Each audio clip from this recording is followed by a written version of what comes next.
All right, cat lovers, welcome back to the YouTube channel. And it's that time of the month again. Get up, wake up, get up. It's the first of the month. It's time for our new Ambuscade. And we have some good news and we have some bad news.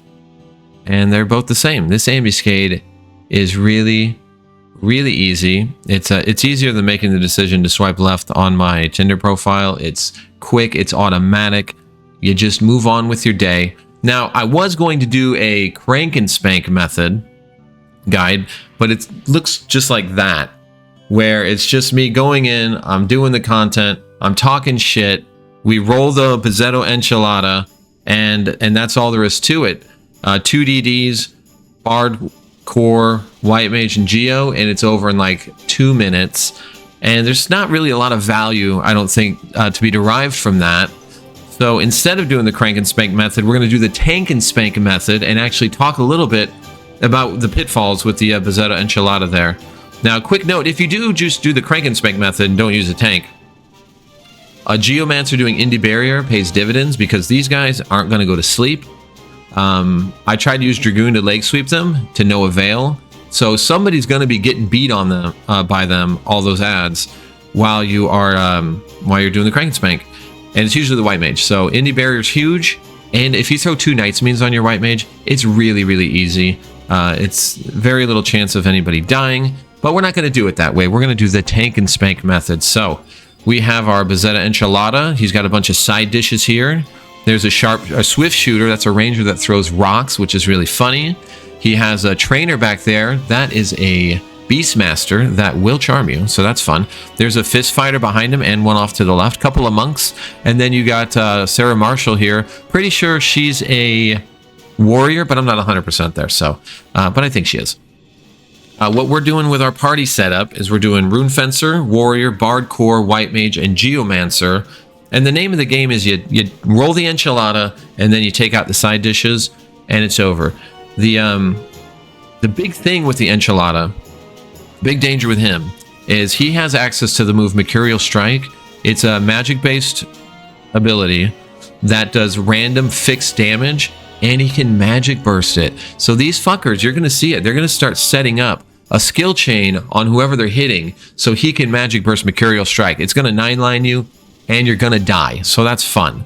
The other thing that makes him annoying is he does the move called Muzzling Wallop. He stomps the ground in a big fit. It does a bunch of AoE fire damage that actually does do a lot of damage even in the modern game.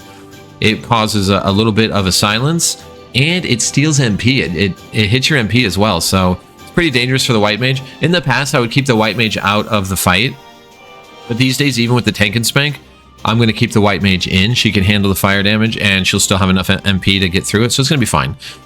For the buffs, we're going to do kind of a standard buffs situation here. Chaos Sam's roll from our Corsair. We're going to do Honor March, Victory March, Valor Minuet 5, and Aria of Passion with our Bard. If you don't have Aria, go ahead and use your Valor Minuet 4 in its place. I'm still going to use Indie Barrier with my Geo because it just makes it so much easier. Geo Frailty, and I'm going to Entrust to Fury. And for the White Mage, I will be doing Bar Fire for the Wallop when he stomps the ground in his little fit. And I do Bar Silence, but I don't think you can resist the Silence, so whatever. I'm going to throw on Under Runes. Here's the thing. I'm not going to use Crusade for a very specific reason. I don't want to actually hold the enchilada at the outset the whole time. The way I deal with getting Mercurial Stricken, I don't know, Mercurial Strike, I don't know how to say the past tense, I don't care. The way I deal with it is I try to have the warrior pull hate off of me so it breaks the skill chain. So like I said, I tried stunning him before, it doesn't seem to work. He won't sleep, so... And these guys all have regain as well, so they are going to skill chain you. It's just going to happen. You just got to be ready for it. And the idea really is if the enchilada turns and breaks the skill chain, then you're fine. And that's what you want to do. So that's kind of what I'm going to try to do. Although I've tried this a few times, and for whatever reason, Dan Taro has not been able to pull hate off of me. Even though I'm going to do almost nothing. I'm going to do almost nothing for Enmity. I'm not even going to use Valiance this time because that's how fucking annoying this enchilada is. So what I'm going to do is I pull all the towers up a little bit, and then I'm going to go in. Okay. I'm going to do a quick little Oh yeah, I did Tipper. Okay. I'm going to flash him. And then I'm going to do a foil for some enmity. And then we're just going to pull all the way back here. And that way the enchilada comes back. We can parry them nicely because they're all out in this little corner. And then we're going to start hitting him. Oh, look at that. He already turned. That's fine. Actually, that's kind of better because I can pull him back with ease. Okay, I'm going to Alliance him now because I saw him do a move. And I'll stop doing stuff. So every one of his TP moves. Oh, that's perfect. Look, he turned again. So now we're definitely fine. That's exactly what we want. That way nobody gets skill chained and he can't fucking Mercurial strike us for... Oh, he stomped. He's pissed.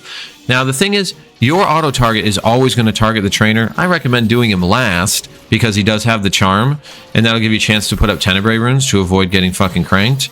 But it always auto targets him and he dies so fast anymore that I just don't really worry about it. He already passed away. It's fine. After that, it really doesn't matter. Kill whoever. Once you roll the enchilada, there's absolutely no risk. Aside from getting charmed, because that's always fun.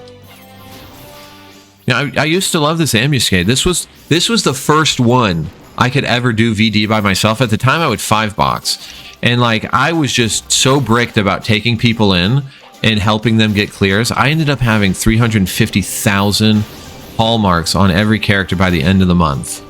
And my dumbass had to go out Sunday night. It was almost update day. I thought it was Monday because there'd never been a fucking Sunday update for as long as I've been playing the game. And you know how the update message is it's never the right day.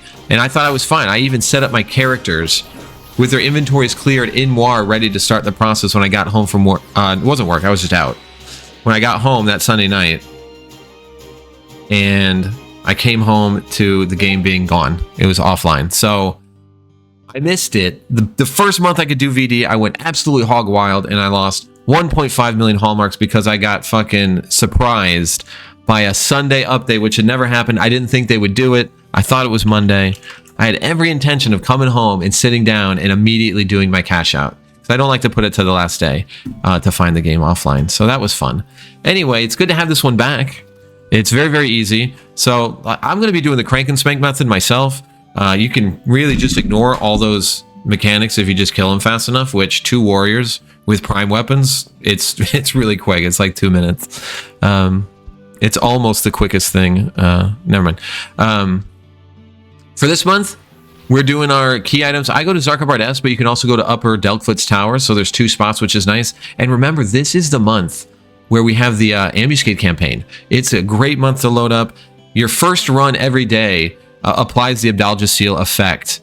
And it applies to each difficulty. So you come in, you do one on VD, and you get like 10,000 hallmarks, right? It triples it. And then you can do one on D, and it triples that one too. So you get like 7,000 hallmarks. And then you can do an N, because an N, when it's Abdhaljs sealed, is worth as much as a VD, so you may as well do it. You get 3,600 hallmarks. So you can get like 20,000 quick hallmarks per day, taking advantage of the current campaign. It's not started yet. It starts on the 15th. I think like 1 a.m. tomorrow, basically, is when it starts. August 15th, 1 a.m. So that's it. I mean, that's Ambu. Hopefully this was helpful. We do this kind of thing live every day at twitch.tv/VeldorXI. Feel free to join us 6:30 p.m. Pacific time. Be there and be square. Bye.